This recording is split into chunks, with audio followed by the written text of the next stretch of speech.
எங்கள் வீட்டில் என்னை தங்க கொலுசு போடக்கூடாதுன்னு சொல்கிறாங்க.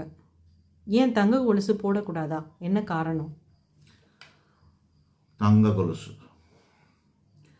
தங்க, வெள்ளி இதுக்கெல்லாம் உடம்புல எங்கெங்கே எது எது போடணும்னு சொல்லி சாஸ்திரங்கள் சொல்லியிருக்கு. அதான் சில பேர் வெள்ளியில் கழுத்தில் செயின் போடுவாங்க, இடுப்பில் தங்கத்தில் அரணாகயிறு போடுவாங்க. அரஞ்ஞான் கயிறு முதல் கொண்டு அதுக்கு கீழ்ப்பகுதியில் தங்கமே போடக்கூடாது. கீழே இருக்கிறது அசுர பகுதி, மேலே இருக்கிறது குரு பகுதி. குரு வாசம் செய்கிறது இங்கே,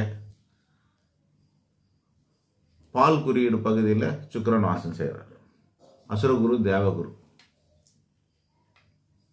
அதாவது இது அர்த்தநாரீஸ்வரன், இந்த பக்கம் ஆணுக்குரிய சிவனும் இந்த பக்கம் பெண்ணுக்குரிய பார்வதியாக இருக்கிற மாதிரி ஹைட் ஹைட்டில் இந்த மேலேருந்து கீழே வரைக்கும் பார்க்கும்போது இருதய பகுதி அதாவது அரஞ்ஞான கயிற்றுக்கு மேல் பகுதியிலெல்லாம் குரு ஆளுமைக்கு உட்பட்டது. அரஞ்ஞான கயிறுலேருந்து பாதத்துக்குள்ளே இருக்கிறது சுக்கிரனுக்கு ஆளுமை உட்பட்டது. மேலேன்னா சூரியன், சந்திரன், செவ்வாய், புதன், குரு. இது சூரியன், இது சந்திரன்,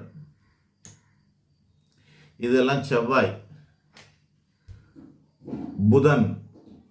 உள்ளுக்குள்ள இருக்கிற இந்த கையெல்லாம் புதன், நரம்பு எலும்பு எல்லாம்.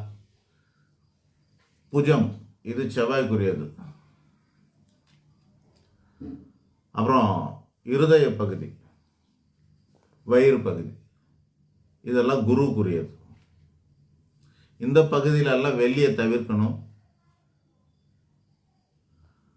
இடுப்பு பகுதியிலேருந்து அரஞ்ஞான் கயிறுலேருந்து அது கீழே இருக்கிறதெல்லாம் சுக்கிரனோட பகுதி தொட வரைக்கும்.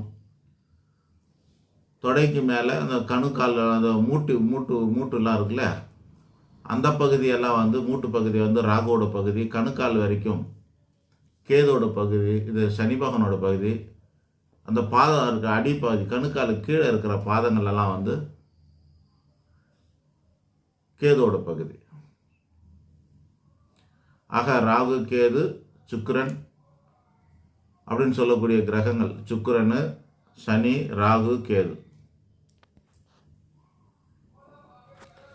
இந்த 4 கிரகம் பாவ கிரகம் கீழ்ப்பகுதியாக இருக்கிறது.